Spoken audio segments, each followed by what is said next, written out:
Assalamualaikum warahmatullahi wabarakatuh.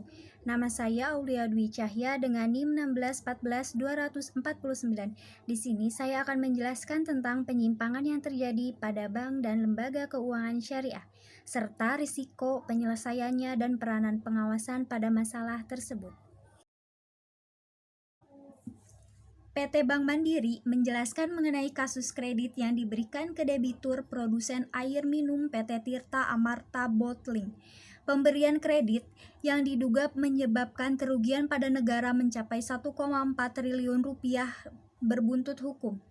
Menurut Tiko, kredit ke PT Tirta Amarta tersebut merupakan kredit investasi. Kenapa kerugiannya signifikan? Karena jaminan dari sisi pabrik hanya mencapai 200 miliar rupiah. Bank Mandiri juga mewaspadai potensi kasus kredit bermasalah di segmen komersial. Pada beberapa kasus, Bank Mandiri mencatat ada potensi penggelembungan aset. Risiko yang timbul pada masalah tersebut adalah yang pertama, kerugian yang diterima oleh bank. Yang kedua, yaitu mencoreng nama baik perusahaan tersebut.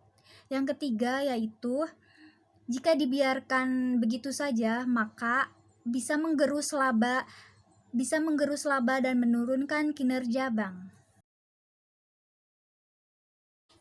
Penyelesaian yang dilakukan secara cepat debitur bermasalah ini diperlukan untuk mencegah risiko penurunan aset, karena risiko kredit macet atau non-performing loan jika dibiarkan bisa menggerus laba dan menurunkan kinerja bank. Kemudian, penyelesaian selanjutnya yaitu bank tersebut akan bekerja sama dengan Kejaksaan Agung untuk menyelesaikan kasus tersebut. Peranan pengawasan. Yang pertama, untuk perbaikan penyaluran kredit, yaitu prinsip kehati-hatian perlu sangat diperhatikan, baik sebelum pemberian kredit maupun setelah pemberian kredit, harus ditegakkan baik oleh pihak internal bank maupun oleh otoritas pengawas perbankan. Selanjutnya yaitu otoritas jasa keuangan sebagai pengawas dan sebagai regulator bagi dunia perbankan untuk terus selalu mengawasi jalannya usaha-usaha bank, khususnya dalam hal penyaluran kredit dan mengambil tindakan yang perlu untuk menyelamatkan kredit perbankan.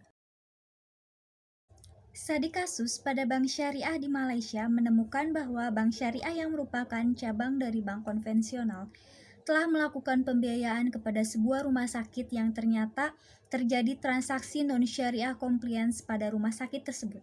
Pembiayaan tersebut sudah berlangsung selama 4 tahun, dan selama itu rumah sakit tersebut membayar margin tiap bulan kepada bank syariah. Maka secara tidak langsung bank tersebut mendapatkan margin dari penghasilan non-halal dari rumah sakit tersebut. Sehingga penghasilan bank syariah tersebut bercampur dengan pendapatan halal dan non-halal. Risiko yang terjadi pada masalah tersebut adalah yang pertama, mencoreng nama baik perusahaan, kemudian tercampurnya dana halal dan non-halal pada bank tersebut. Penyelesaiannya adalah yang pertama, harus mengungkapkan semua transaksi tersebut terkait dengan pendapatan non-halal selama 4 tahun dengan membuat catatan tambahan atas laporan keuangan tersebut.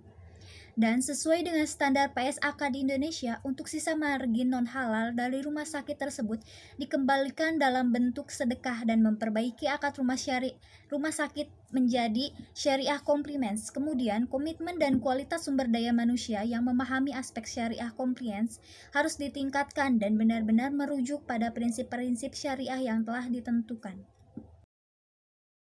Peran pengawas dalam masalah tersebut yaitu harus memperketat dan dalam mengeluarkan dan menyetujui fatwa terhadap produk perbankan syariah sehingga terhindar dari dugaan mengakomodasi kepentingan tertentu.